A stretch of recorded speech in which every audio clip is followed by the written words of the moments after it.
সেই 52 ভাষা আন্দোলন থেকে শুরু করে মহান মুক্তিযুদ্ধ 71, 90-এর গণ অভ্যুত্থান এবং সর্বশেষ ফ্যাসিজম বিরোধী গণতন্ত্র পুনরুদ্ধার এবং ভোটাধিকার পুনরুদ্ধারের সংগ্রামে এই ঢাকা বিশ্ববিদ্যালয় নেতৃত্ব দিয়েছিল। আমাদের এই বিশ্ববিদ্যালয় জীবন শুধুমাত্র একটা সার্টিফিকেট অর্জনের জন্য নয়। এই প্রাচ্যের অক্সফোর্ড খ্যাত ঢাকা বিশ্ববিদ্যালয় সবসময় গণতন্ত্রের জন্য, আমাদের অধিকার রক্ষার জন্য দাঁড়িয়েছে। সেই 52 ভাষা আন্দোলন থেকে শুরু করে মহান মুক্তিযুদ্ধ 71, 90-এর গণ অভ্যুত্থান এবং সর্বশেষ ফ্যাসিজম বিরোধী গণতন্ত্র পুনরুদ্ধার এবং ভোটাধিকার পুনরুদ্ধারের সংগ্রামে এই ঢাকা বিশ্ববিদ্যালয় নেতৃত্ব দিয়েছিল। আমরা দৃঢ়ভাবে বিশ্বাস করি, যখনই দেশে কখনো দুর্যোগ নেমে আসে, ঢাকা বিশ্ববিদ্যালয় পথ প্রদর্শক হিসাবে কাজ করেন। ঢাকা বিশ্ববিদ্যালয় হচ্ছে, আমরা যদি মনে করি যে there is a light end of the tunnel, Dhaka বিশ্ববিদ্যালয় হচ্ছে সেই লাইট যে সবসময় তার আলোকবর্তিকা দিয়ে দেশকে, জাতিকে নেতৃত্ব দিয়ে পথ প্রদর্শকের ভূমিকায় পালন করেন। আর আজকে নবীন বন্ধু যারা আছেন, আপনারা সেই গর্বিত ঢাকা বিশ্ববিদ্যালয়ের গর্বিত ডিপার্টমেন্ট ইতিহাস বিভাগের ছাত্র। আমি আরেকটা অনুরোধ করতে চাই, আমার শ্রদ্ধেয় শিক্ষক আনোয়ার স্যার এখানে আছেন, উপস্থাপকের মতো আমিও বলে ফেললাম আনোয়ার স্যার, সৈয়দ আনোয়ার হোসেন স্যার এখানে আছেন। আমি একটা বিষয় এমফেসাইজ করব, সেটা আমার পার্সোনাল এক্সপিরিয়েন্সের আলোকে। সেটা হলো প্রতিদিনের ক্লাস করা, রীতিমতো ক্লাস করা, রেগুলার ক্লাস করা। কেন এটা বলছি?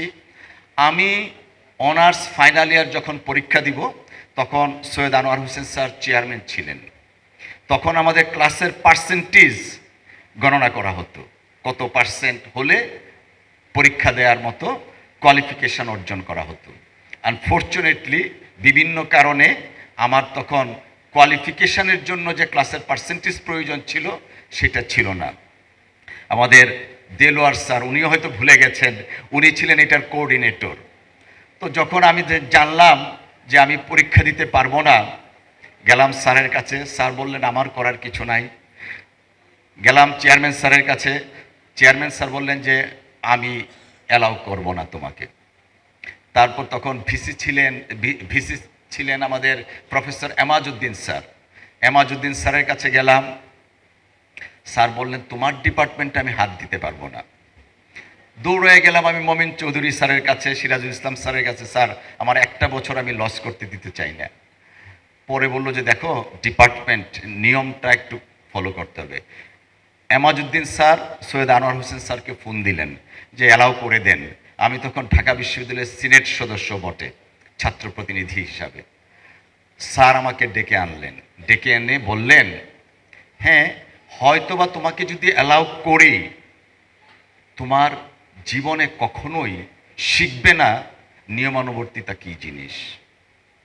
আমি চাই তুমি 1 বছর আবার ক্লাস করবে, ক্লাস করার পরে রেগুলার পরীক্ষা দিবে, দিয়ে পাশ করো।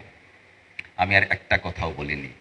পরের বছর, ওই বছর তো পরীক্ষা দিতে পারিনি, সারা বছর ক্লাস করেছি, ক্লাস করে পরীক্ষা দিয়েছি। স্যার তখন বলেছিলেন, ডিসিপ্লিন লাইফ যদি লিড করো, জীবনে অনেক বড় হতে পারবো। আমি জানি না স্যার কতটুকু বড় হয়েছি, বাট আমরা এখনো আপনার ছাত্র হিসাবেই আছি। আমি এই কথাটা এখন আপনাদের সকলের সামনে, আমার স্ক্রিপ্টের বাইরে, কিন্তু ওনারাও তো জানেন না, সকলের সামনে এই কথাটা এই জন্যই বলবো, ডিসিপ্লিন না থাকলে জীবনে কখনোই বড় হওয়া যায় না। সেই দিন স্যার আমাকে বলেছিলেন, এই ডিপার্টমেন্টের স্টুডেন্ট ব্যারিস্টার জমিরুদ্দিন সিরকার, উনি তখন শিক্ষামন্ত্রী ওই সময়ে, তার পরবর্তীতে স্পিকার হয়েছিলেন। তো এই ডিপার্টমেন্টের একটা ঐতিহ্য আছে আলাদা। আমরা যেমন বাংলাদেশের শ্রেষ্ঠ শিক্ষাবিদদের পেয়েছি, শ্রেষ্ঠ ঐতিহাসিকদের পেয়েছি, ঠিক তেমনিভাবে সমাজ গঠনে, রাষ্ট্র গঠনে আমাদের সামনে কিন্তু অনেকেই দৃষ্টান্ত আছেন।